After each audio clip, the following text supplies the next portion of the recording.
Hi friends, நம்ம இப்போ பார்க்க போகிறது காஷ்மீரி புலாவ். குக்கரில் ஃபஸ்ட்டு ஆயில் எடுத்துக்கிறேன். 4 ஸ்பூன் எடுத்துக்கோங்க.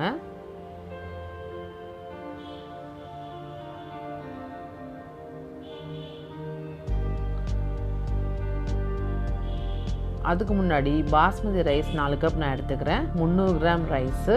அதை நல்லா கழுவிட்டு ஒரு 5 மினிட்ஸ் மட்டும் ஊற வச்சுக்கோங்க. ரொம்ப நேரம் ஊற வச்சிடாதீங்க. இதில் நம்ம ஹெல்தி ஃபுட் ஆகிறதுக்காக பட்டர் பீன் நான் ஆட் பண்ணியிருக்கேன். இப்போ சீசனுனால பட்டர் பீன் கிடைக்கும். ஒரு சின்ன பவுல் எடுத்துக்கோங்க போதும். அப்புறம் க்ரீன் பீஸ். இந்த 2 காம்பினேஷனும் ரொம்ப நல்லாயிருக்கும். புலாவை ரொம்ப டேஸ்டாகும். இதை 10 மினிட்ஸ் ஊற வச்சுக்கோங்க. இப்போ நம்ம குக்கரில் ஜீரகம் 1 ஸ்பூன், பிரிஞ்சி இலை 1, பட்டை 2, கிராம்பு 3, ஏலக்காய் 2, மிளகு 1 ஸ்பூன் போட்டு நல்லா வதக்கிக்கோங்க. அதுக்கப்புறம் நம்ம இதில் பாதாம், பிஸ்தா, முந்திரி, வால்நட் இதெல்லாம் சேர்க்க போகிறோம். கொஞ்சம் கொஞ்சம் சேர்த்துக்கோங்க. இதுக்கு மெஷர்மெண்ட் கிடையாது. இதெல்லாம் சேர்த்தா ஒரு கைப்பிடி வர அளவுக்கு சேர்த்துக்கணும். நான் இதை நீளமாக கட் பண்ணியிருக்கேன். ரைஸ் மாதிரியே நீளமாக கட் பண்ணியிருக்கேன். லைட்டாக வதக்கிக்கோங்க. ரொம்ப நேரம் வதக்கணும்னு தேவையில்லை.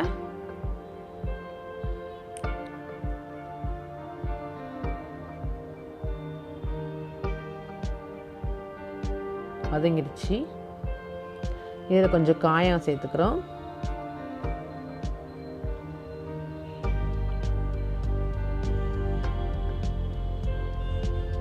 இப்போ ஊற வச்சு வச்சிருந்த பட்டாணி, பட்டர் பீன் ரெண்டையும் நம்ம சேர்த்துக்கிறோம்.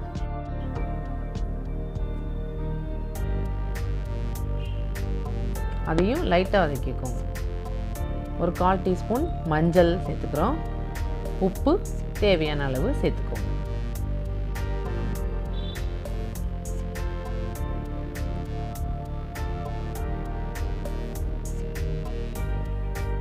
லைட்டாக மிக்ஸ் பண்ணிக்கோங்க எல்லாத்தையும் ஒன்றா. இப்போ நம்ம 7 கப் வாட்டர் நான் இங்கே ஆட் பண்ணியிருக்கேன். 4 கப் ரைஸ்க்கு 7 கப் வாட்டர் நான் ஆட் பண்ணியிருக்கேன். 1 கப்புக்கு 1.25 வாட்டர்.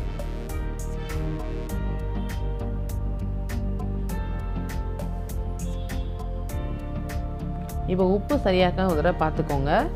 ஏன்னா ரைஸ் பாயில் ஆனதுக்கப்புறம் உப்பு சேராது. அதனால் ஒரு நல்லா மிக்ஸ் பண்ணிவிட்டு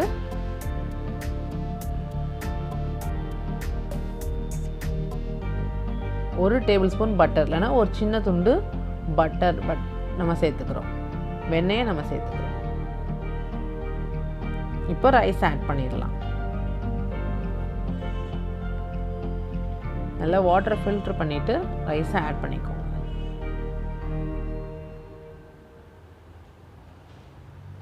இப்போ நம்ம மூடி போட்டு மூடிடலாம். 3 விசில் வந்தோன்னே பார்க்கலாம். புலாவ் ரெடி ஆயிடுச்சு.